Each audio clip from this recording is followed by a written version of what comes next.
नमस्ते, good morning.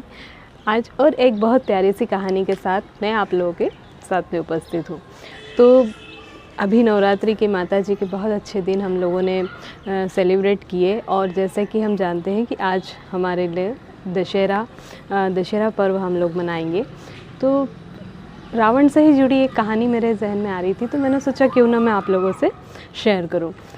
बहुत पहले की बात है कि रावण जो था बहुत ज्ञानी था, बहुत विद्वान था। हम सभी लोग जानते हैं कि चाहे रावण में अहंकार कूट कूट के भरा हो या बाकी चीज़ें हो, लेकिन इस बात से कोई भी नकार नहीं सकता कि रावण वास्तव में बहुत महान ज्ञानी था। उसे ज्योतिष्य का ज्ञान था, उसे पूजा पाठ का और वेदों का ज्ञान था। ये सारे ज्ञान रावण को थे, और इसी कारण कहीं न कहीं रावण को कुछ क्षेत्रों में आज भी पूजा भी जाता है। रावण के घर में पुत्र होने वाला था, तो रावण ने सोचा कि क्यों ना मेरा जो पुत्र है वो इतना पराक्रमी, इतना महान योद्धा हो कि सारी दुनिया उसे याद करे। तो इसके लिए उसने सोचा कि उसने अपनी शक्तियों का प्रयोग करने की सोची। उसने पहले ही एक ऐसी कुंडली तैयार करी जिसमें सारे ग्रहों को यदि अच्छे अच्छे स्थानों पर व्यवस्थित किया जाए, अच्छे स्थानों पर वो ग्रह बैठे हों, तो उस व्यक्ति का जो है जीवन अच्छा व्यतीत होगा और उसे हर कार्य में सफलता प्राप्त होगी। तो ऐसा ही रावण ने भी किया।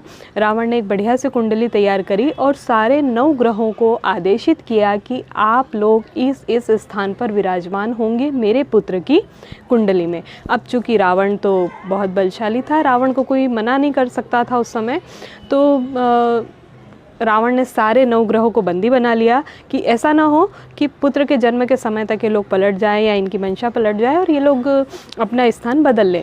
रावण ने पूरे 9 ग्रहों के लिए कुंडली में स्थान व्यवस्थित कर दिया कि भाई ये ग्रह यहाँ पर रहेगा, ये ग्रह यहाँ पर रहेगा, ये ग्रह यहाँ पर रहेगा। और इसी प्रकार से शनिदेव को भी उसने विराजित किया कि आपको भी यहाँ पर विराजमान होना है और ये मेरे पुत्र की कुंडली है। अब शनिदेव तो आप और हम सभी जानते हैं कि शनिदेव तो कर्मों के देवता हैं। जो हमारे कर्म होते हैं उनका फल शनिदेव हमें देते हैं। तो शनिदेव न्यायप्रिय हैं और वो कभी भी अन्याय का साथ नहीं देते। व्यक्ति जो कर्म करता है उसके फल देने का कार्य शनिदेव का है, और शनिदेव इसके लिए कुछ भी करने को तैयार है। तो शनिदेव ने उस समय तो कुछ नहीं कहा, लेकिन जो स्थान उनके लिए रावण ने निर्धारित किया था मेघनाद की कुंडली में, तो शनिदेव ने सोचा कि इस प्रकार से तो मेघनाद को उसके कर्मों का फल मिल ही नहीं पाएगा। मुझे कुछ तो ऐसा करना होगा कि मैं इसके कर्मों का फल दे पाऊँ। तो जैसे ही मेघनाद का जब जन्म होने वाला था, तो शनिदेव जो है अपने स्थान से थोड़े से उठकर दूसरी ओर जाने लगे और उन्होंने अपनी दृष्टि जो है तिरछी कर ली। तो जब मेघनाद का जन्म हुआ तो शनिदेव की स्थिति बदल गई। जो स्थिति रावण ने निश्चित की थी, उस स्थिति से मेघनाद की कुंडली में स्थान शनिदेव का परिवर्तित हो गया। अब जब रावण को ये बात पता चली कि भाई ये जो शनिदेव थे इन्होंने अपना स्थान परिवर्तित कर लिया, मैंने जो इन्हें जगह बताई थी ये वहाँ पर बैठे हुए नहीं रहे, रावण क्रोधित हो गया और रावण ने शनिदेव के जो एक पैर था उसके ऊपर प्रहार कर दिया अपने गदा से, और शनिदेव के उस पैर में आघात होने से वो जो उनका पैर था वो चोटिल हो गया। और आज भी ये कहा जाता है कि शनिदेव की चाल इसीलिए धीमी है क्योंकि रावण ने जो है उनके पैर पर प्रहार कर दिया था, तो तब से उनका एक पैर जो है वो क्षतिग्रस्त है और इस कारण से उनकी चाल धीमी हो गई है।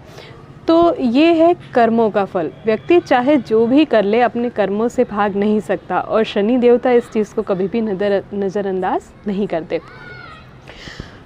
निश्चित रूप से फिर मेघनाद का जन्म हुआ। मेघनाद बहुत प्रतापी पुत्र पैदा हुआ और बहुत ज्ञानी भी था वो, और बहुत बलशाली भी था। तो ये सारी चीज़ें करने के बावजूद भी मेघनाद को भी अपने कर्मों का फल भोगना पड़ा। जैसा कि हमने पढ़ा है, सुना है कि मेघनाद लक्ष्मण जी के हाथों मारा गया था।